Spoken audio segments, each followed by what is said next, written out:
প্রিয় শিক্ষার্থীরা, আশা করি সকলেই ভালো আছো। নতুন শিক্ষাবর্ষের নতুন পাঠ্য বইয়ে সবাইকে স্বাগত। আজ আমরা আলোচনা করব সৃজনশীল প্রশ্ন উত্তর লেখার নিয়ম নিয়ে। বলে রাখা ভালো যে অনেকেই কিন্তু তোমরা সৃজনশীল প্রশ্ন উত্তর লিখতে পারো, আর অনেকের মধ্যে কনফিউজড আছে, আবার অনেকে এই বিষয়টার সাথে নতুন। তো তোমাদের যারা কনফিউজড আছো এবং যারা এই বিষয়টির সাথে নতুন, তাদের জন্য এই ক্লাসটি। তো দেখো, একটা সৃজনশীল প্রশ্ন বলতে সাধারণত আমাদের যে একটা পাঠ্য বইয়ে বিভিন্ন ধরনের অধ্যায় থাকে বা পাঠ্য বিষয় থাকে, এই একটা পাঠ্য বিষয়ের উপরে ওই পাঠ্য বিষয়ের সাথে রিলেটেড অন্য কোনো ঘটনার একটা উদ্দীপক, যেটা বলি বা অনুচ্ছেদ আমাদেরকে দেওয়া হয়, এবং এই অনুচ্ছেদের উপর ভিত্তি করে এবং আমাদের ওই পাঠ্য বিষয়বস্তুর উপরে ভিত্তি করে আমাদেরকে 4টি প্রশ্ন করা হয়। এই 4টি প্রশ্নের জন্য টোটাল সর্বমোট নাম্বার থাকে 10। তো এই 10 নাম্বারটি পাওয়ার, তুমি যদি চাও সম্পূর্ণ 10 নাম্বার তুমি ক্যারি করতে পারবে যে কোনো পরীক্ষায়, যে কোনো টিচারের কাছে, যদি এই নিয়মগুলো ফলো করো। সৃজনশীল প্রশ্ন লেখার জন্য একটা বিশেষ কাঠামো হচ্ছে, সেই কাঠামোটি আজ আমরা আলোচনা করব। তো আমাদের সৃজনশীল প্রশ্নে প্রথম যে বিষয়টি থাকে সেটি হচ্ছে জ্ঞানমূলক প্রশ্ন।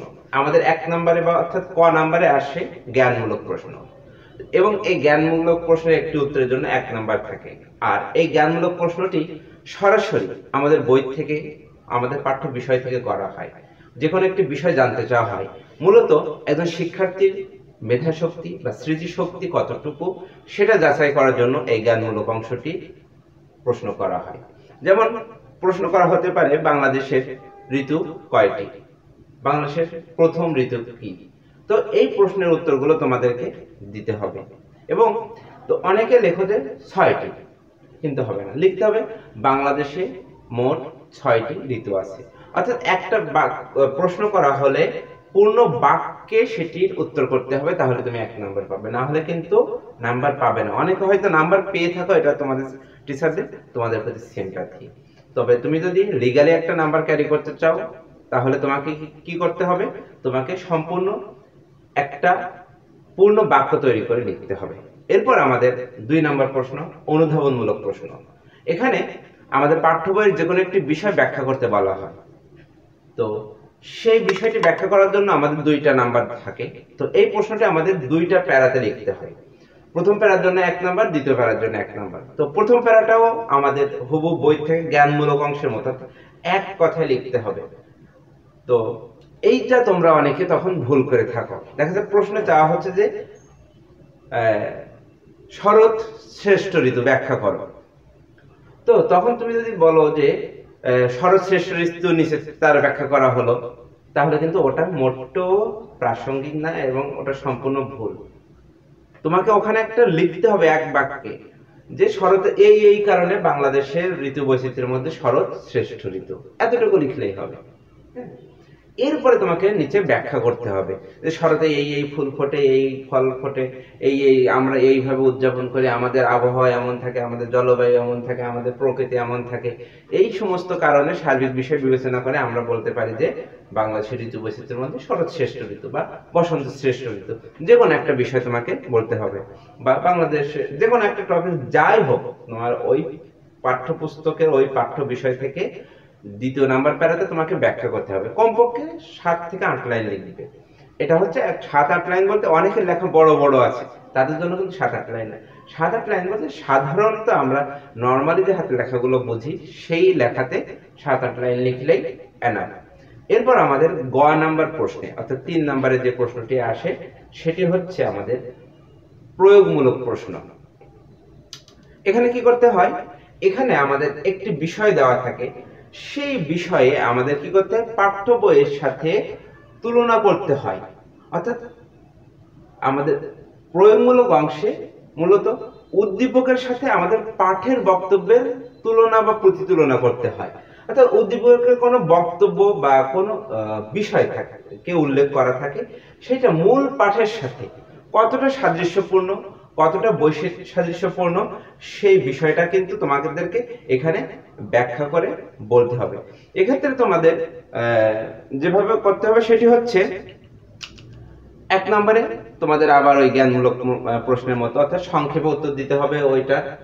2 নম্বরে তোমাদের পাঠের ওই যে প্রশ্নটা চেয়েছে ওই প্রশ্নের আলোকে তুমি পাঠ্য বিষয়ের মধ্যে, অর্থাৎ তুমি বইতে কি কি পড়েছো ওই গল্পটার ভিতরে বা ওই কবিতাটার মধ্যে, সেটা তোমাকে ওখানে যে বিষয়টা তোমার সাদৃশ্য করতে চেয়েছে, বৈসাদৃশ্যতা জানতে চেয়েছে, সেই বিষয়টা তোমাকে ওখানে লিখতে হবে। যে তোমার পাঠ্য বই, মনে রাখবে 2 নাম্বার প্যারা সব সময় পাঠ্য বইয়ের মধ্যে থেকে লিখবে। আবারও বলছি, 2 নাম্বার যে প্যারাটা সবসময় পাঠ্য বইয়ের মধ্যে থেকে লিখতে হবে। এরপরে কি, তুমি যখন ওই যে বিষয়টা তোমাকে ব্যাখ্যা করতে বলা হলো, সেই বিষয়টাকে তুমি পাঠ্য বইয়ে কি কি অংশ পেলে একটা ধারাবাহিকভাবে সেখানে লিখে দিলে। দেওয়ার পরে 3 নাম্বারে এসে তোমাদেরকে কি করতে হবে, উদ্দীপকের সাথে ওইটা তুলনা করতে হবে। এখন উদ্দীপকে কি কি মিল বা অমিল আছে সেটা তোমাদেরকে ওখানে লিখতে হবে। যেরকম আমরা যদি বলি যে কত পাই দিয়ে কুলিদের তুই কত করোড় পেলি বল, এটি ব্যাখ্যা করো। ঠিক আছে? তো আমরা তাহলে প্রথম প্যারায় এটা আমরা একটু আবার প্রথম থেকে যাই। আমরা প্রথম প্যারায় এটা এভাবে লিখতে পারি যে এখানে কবি দিনমজুর বা শ্রমিকদের শ্রমের বিনিময়ে সামান্য পয়সা দিয়ে মহাজনরা যে অনেক পরিমাণ লাভ করে যাচ্ছে, মুনাফা অর্জন করছে, সেই বিষয়টির কথা বলা হয়েছে। 2 নাম্বার প্রশ্নে আমাদেরকে দেখাতে হবে যে 2 নাম্বার প্যারাতে যে কলিমজুর কবিতায় কবি দেখিয়েছেন যে আমাদের এই সভ্যতা দাঁড়িয়ে আছে শ্রমজীবী মানুষের উপর। এই শ্রমজীবী মানুষেরা মাথার ঘাম পায়ে ফেলে না খেয়ে না ঘুমিয়ে মহাজনদের কাজে বা বিভিন্ন কোম্পানি ফ্যাক্টরির কাজে সারাদিন ব্যস্ত থাকে। তারা কি করছে, রাস্তা নির্মাণ করছে, অট্টালিকা নির্মাণ করছে, তারা কি করছে যে ধরো এই এই কাজগুলো ওখানে যা যা করছে, যে রেল লাইন তৈরি করছে, বাষ্পীভবন যন্ত্র তৈরি করছে, এই সমস্ত কাজ করছে, কিন্তু তারা তার বিনিময়ে পারিশ্রমিক যথাযথ পারিশ্রমিক পাচ্ছে না। এই কারণে কবি এই কথাটি বলেছে। এখন এটা হচ্ছে আমি খ নাম্বারের উত্তর বললাম। এখন যদি গ নাম্বারে বলা হয় যে এই চরণের সাথে বা এই কবিতা কলিমজুর কবিতার সাথে ধরে একটা উদ্দীপক দেওয়া থাকলো যে এত তারিখে অমুক জায়গায় ধর্মঘট হয়েছে, সেই কারণে শ্রমিকরা সবাই রাস্তায় নেমে এসেছে, কিন্তু তাদেরকে যথাযথ পারিশ্রমিক না দিয়ে তাদেরকে পুলিশ দিয়ে পেটিয়ে আবার বের করে দিয়েছে, জল কামান দিয়ে পানি সেচে দিয়েছে, তাদের গায়ে ভিজিয়ে দিয়েছে, লাঠি পেটা করছে, কিন্তু তাদের দাবি মেনে নেওয়া হয়নি। তো অথবা তাদের দাবি মেনে নেওয়া হয়েছে। তো যাই হোক, এই ধরো একটা উদ্দীপক। এখন প্রশ্ন হলো যে গ নাম্বার প্রশ্ন, কিন্তু আমরা 3 নাম্বার প্রশ্নের কথা বলছি। গ নাম্বার প্রশ্নে এখানে তোমার প্রশ্ন করা হলো যে উদ্দীপকের সাথে কলিমজুর কবিতার সাদৃশ্য বা বৈসাদৃশ্য ব্যাখ্যা করো। তাহলে আমরা দেখো 2 টার্মে এটা ব্যাখ্যা করব, অর্থাৎ একসাথে আমরা 2টা সৃজনশীল গ নাম্বারের উত্তর করব। প্রথমে আমরা লিখব যে এখানে লিখবো যে কলিমজুর কবিতায় কবি শ্রমজীবী মানুষের জয়গান গিয়েছেন এবং তাদের প্রাপ্য যে পাওয়ার সময় এসেছে সেই কথা কবি এখানে ব্যক্ত করেছেন। তো কারণ ওখানে শেষে আছে না যে দিনে দিনে বহু আসিতেছে শুভ দিন, দিনে দিনে বহু বাড়ি আছে যে না শুধিত হইবে ঋণ, এমন একটা লাইন। তো গ নাম্বারে কি করবো, আমরা কলিমজুর কবিতাটিতে কি কি বলছে, শ্রমিকরা এটা এটা করছে, এটা এটা করছে, কিন্তু তারা তার প্রাপ্য পাচ্ছে না। এরপর আমরা গ নাম্বার 3 নাম্বার প্যারাতে যেটা লিখব সেটি হচ্ছে উদ্দীপক থেকে, যে আমরা উদ্দীপকে দেখেছি বর্তমান সময়ে এসে শ্রমিকরা তাদের প্রাপ্য মজুরি পাচ্ছে না, তাদের দিন রাত 8 ঘন্টার পরিবর্তে 16 ঘন্টা 15 ঘন্টা ওভারটাইম করানো হচ্ছে। কারণ ওখানে তো একটা প্রতিবেদন থাকবে, ওখানে ওভারটাইমের বিষয়টি সেগুলো লেখা থাকবে, কিন্তু তাদের সারাদিন পরিশ্রমের বিনিময়ে মাত্র এত টাকা তাদের পারিশ্রমিক দেওয়া হচ্ছে, যেটা দিয়ে তাদের আসলেই বাস্তবিক পক্ষে তাদের একটা সংসার চালানো ন্যূনতম ভাবে সম্ভব না। এর কারণে তারা রাস্তায় নেমে এসেছে তাদের প্রতিবাদ জানানোর জন্য, তাদের দাবি আদায়ের জন্য, এবং অবশেষে তাদের প্রতিবাদের কাছে, তাদের দাবির কাছে মালিক পক্ষ বাধ্য হয়ে তাদের পরাজিত হয়েছে এবং শ্রমিক পক্ষ জয়ী হয়েছে। তো আমরাও কবির এটা তোমার ওখানে ব্যাখ্যা করে দিতে হবে প্রথম, এরপরে শেষে বলতে হবে। তেমনই কবিতায়ও আমরা প্রথমে দেখেছি যে কবি দেখিয়েছেন শ্রমিকদের প্রাপ্য মজুরি তারা পাচ্ছে না, পারিশ্রমিক তারা পাচ্ছে না, ফলে কিন্তু কবি শেষে আশাবাদ ব্যক্ত করেছেন যে একদিন এই পারিশ্রমিক তারা এই যে মহাজন শ্রেণীর মানুষেরা তাদের সাথে যে অন্যায় অবিচার করেছে তার মূল্য একদিন দিতে হবে, এবং সেই দিনটি বর্তমানে চলে এসেছে। এই দিক থেকে এই কবিতার সাথে এটা সাদৃশ্য রয়েছে।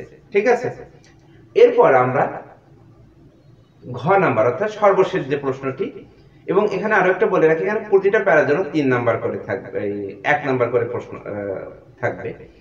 এরপর আমরা ঘ নাম্বারে কি, এটা হচ্ছে তোমার উচ্চতর দক্ষতামূলক প্রশ্ন। এখানেও তোমার ক নাম্বারে এখানে যে প্রশ্নটা চাওয়া হয় আসলে উদ্দীপকের সাথে গল্পের সাথে তোমার নিজের মন্তব্যটা যাচাই করার জন্য, অথবা এখানে একটা লাইন দেওয়া থাকতে পারে, এই লাইনের সাথে উদ্দীপক এবং এর তোমার সাদৃশ্য মানে এটা বৈসাদৃশ্যপূর্ণ তোমার মতামতের ভিত্তিতে যুক্তি দাও।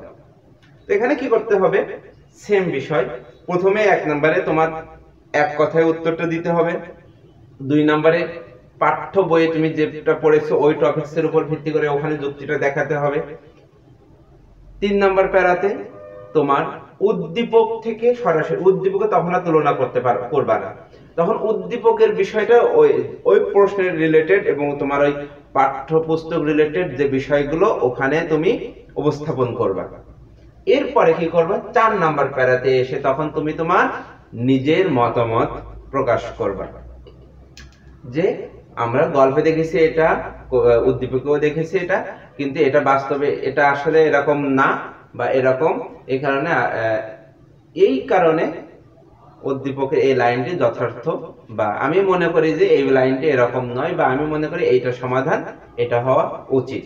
এখন আমরা সর্বশেষে যেটি বলছি, আমরা এবার একটু শর্ট টেকনিক, অনেকে তোমরা উল্টাই ফেলো আসলে, এই টেকনিকটা একটু বলবো, তবে তার মধ্যে বলে রাখি, যদি আমার ভিডিওটি সামান্য ভালো লাগে তো তোমাদের কাছে আহ্বান করব যে তোমরা আমার চ্যানেলটি সাবস্ক্রাইব করে সাথে থাকবে, এবং কে কোন স্কুল থেকে এই ভিডিওটি দেখছো তোমার স্কুলের নাম এবং তোমার জেলার নামটি অবশ্যই কমেন্টস বক্সে লিখবে, এবং যদি ভালো লাগে তাহলে একটু লাইকও দিতে পারো। আচ্ছা, তো যাই হোক, এটা সবসময় মনে রাখবা, 1 নম্বর এক কথায় উত্তর, অর্থাৎ প্রথম প্যারায় এক কথায় উত্তর দিতে হবে। যদি প্রশ্নের উত্তর 2টা প্যারা থাকে তাহলে 1 নম্বরে ওইখানে প্রথমে হচ্ছে এক কথায় উত্তর, 2 নম্বর প্যারা সবসময় পাঠ্য বই থেকে। আচ্ছা, আরো সহজ করে বলি, 1 নম্বর প্যারাতে তোমরা এক লাইনে একটা উত্তর দিয়ে দেবে সরাসরি, 2 নম্বর প্যারাতে সবসময় পাঠ্য বই থেকে, 2 নম্বর প্যারা যেখানেই থাক, ক খ গ ঘ যে প্রশ্ন আসুক, 2 নম্বর প্যারায় পাঠ্য বইয়ের বিষয় ব্যাখ্যা করতে হবে।